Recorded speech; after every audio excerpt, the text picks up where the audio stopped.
Hey Internet, today's video is a discussion on Genshin Impact Team 2 slash Genshin Impact community at the end of the video. So, alright, so my age audience is around 13 to 54 years old. Shout out to that 154-year-old that plays Genshin Impact. For the younger audience, they might not get this video.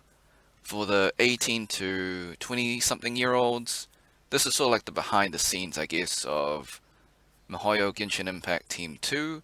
And I say Team 2 because they've got Honkai Impact, Genshin Impact, and Tears of Themis.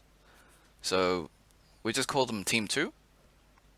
That's not their code name or anything. I'm just calling them Team 2 just to differentiate. They might not actually be Team 2. So first question is Genshin Impact Team 2 greedy? Yes and no. As a company, their main purpose is to make as much money as possible with the exception of non-profits. So that's just the definition of what the company purpose is.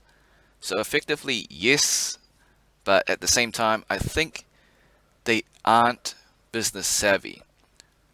For example, so Team 2 could have opened up the floodgates. They could have released every single banner and they could have made a lot of money, right? But instead they chose the Kokomi banner, which is not good for business, I guess. Is Genshin Impact Team 2 listening to the community? Yes and no. In terms of surveys, they're realistically not gonna read every single feedback. So 4 million people play. Let's say maybe 100,000 people do surveys. So I don't think they're gonna read 100,000 surveys. They're most likely gonna have an algorithm. So these algorithms pick up keywords, and these keywords that have a high volume, so repeated a lot of times, then that will be sent to the feedback team, which then gets handed over to the development team, which then assesses, okay, do we need to work on this? This is what the community's thinking.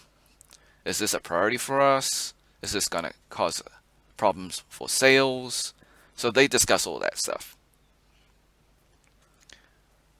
Developer Q&A. So I'm sure you've seen that other content creators have talked about that stuff, where the developers have like a forum on their miHoYo Lab website. So this is actually not by the real players. They just frame it by phrasing questions in that format, and they tell the players what the quality of life changes are. So just not to confuse people, just telling you right now. So in regards to the anniversary, so in some cases, legally, it's better not to speak out to avoid lawsuits.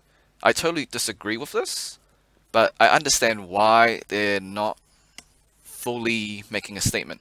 Yes, they've made a statement on PC Gamer, but they haven't acknowledged the community basis.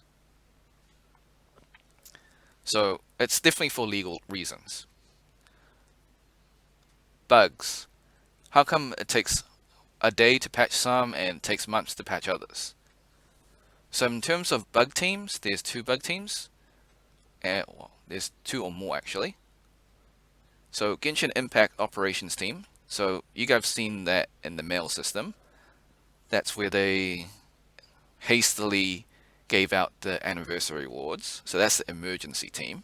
That's what I would refer them to. And then there's Paimon, which is probably the development team that rolls out as planned. So teams need to investigate the root cause of the problem, which is the bugs. Coding does take a long time, and it needs to be quality assured to make sure there isn't going to be future problems breaking the game. And code is not just like one or two lines, it's like hundreds of lines. As a engineering graduate and had to do some coding, I can tell you there's a lot of lines. Although I'm mechanical, we did have to do coding for our papers, so yeah, that's my experience. And I guess in the software programmer side, there's going to be a lot of coding, like tens of thousands of lines. So I guess that's why they took like 6 months to fix to add the two-factor authentication, because it does take a long time to code that stuff. So in an emergency team, I guess, GI Ops, the Genshin Impact Operations team, so they can write a couple hundred lines to like have an emergency patch just to fix something that's small. So did you know that Sony needs to approve every major patch before it goes live on their PlayStation platforms? So the PC version technically is really ahead of time, but they synchronize it just for the fairness, and you can imagine why, right? If PC having the patch 2 weeks early and PlayStation gets it 2 weeks late, there would be a massive riot. So just for fairness, they synchronize it. This also applies to bug patches as well. So they need to get approval from Sony for bug patches to be live. They can only tweak small things like numbers, so like maybe damage resistance or damage output, etc.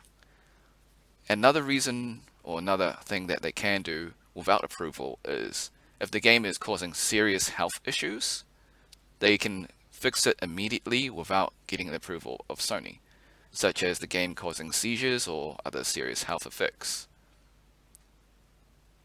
Where does the 2 billion profit that Genshin Impact Team 2 made this year go towards? So there's a whole list, and the list keeps going, but you basically kind of get it. It's not just into their bank accounts. So they got to pay their staff, they got to pay rent on their building, lease as they call it, utilities, power, water, internet, investors who put money into the company, advertisement, server maintenance, software licensing, paying off loans and debts that the company has, reinvesting into the company, and the list that goes on. So this is just a tiny fraction of what Genshin Impact Team 2 is. So you got your investors, executives, and then a whole bunch of stuff. Like, first of all, the people that are making the decisions is the executives. The people that control Genshin Impact Team 2 is the investors. Just to be clear. Now, don't go bashing voice actors. They're independent contractors. They aren't even working for Genshin Impact Team 2. Okay? Alright. So, shareholders, they hold a lot of power. They can get the board of directors to fire the CEO. So, if you want to complain to Genshin Impact Team 2, talk to your shareholders or talk to their shareholders. Okay, so why aren't issues from the community being addressed or fixed by Genshin Impact Team 2 in the next patch? Note that patches likely are in development for months in advance to meet the deadline. It is likely they've seen the issues but won't be fixing it until months down the road. So maybe in the next 6 months when we forgot about all these issues, they'll be like, oh yeah, we can fix some of these. Alright, so now addressing the Genshin community. So burnout, I hear a lot of content creators talk about burnout. Of course, it's okay to take a break from the game. Games are for fun. If it starts being unfun, then take a break and come back later. Alright, Genshin content creators. So content creators are very emotive and give an emotional response to their fan base. Just know that their opinions about the game is not gospel, not even mine.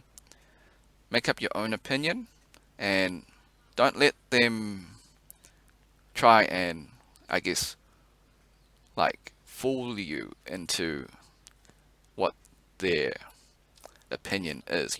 Don't try to follow their opinion. Try to form your own opinions. So Genshin rerun misinformation. Once again, these are just some bad actors, bad content creators that say Some characters are one and done, and they'll never rerun again. This is false. It's a gacha game. They will, of course, rerun characters. From what we've seen, it'll take so the time frame's 3 months, 6 months, 12 months. That's what we've seen so far. So it can be any time within those time frame. So it could be like 3 or 4 months, or 3 or 5 months, or like 5 to 7 or 8 months, and the more valuable ones will probably be 12 months. That's what we've seen so far. Alright, thanks for watching. Hope you had a great day. Be sure to like, subscribe, share with your friends, ring the bell, turn on all notifications.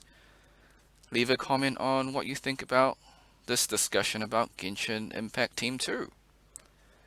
Until next time, see ya.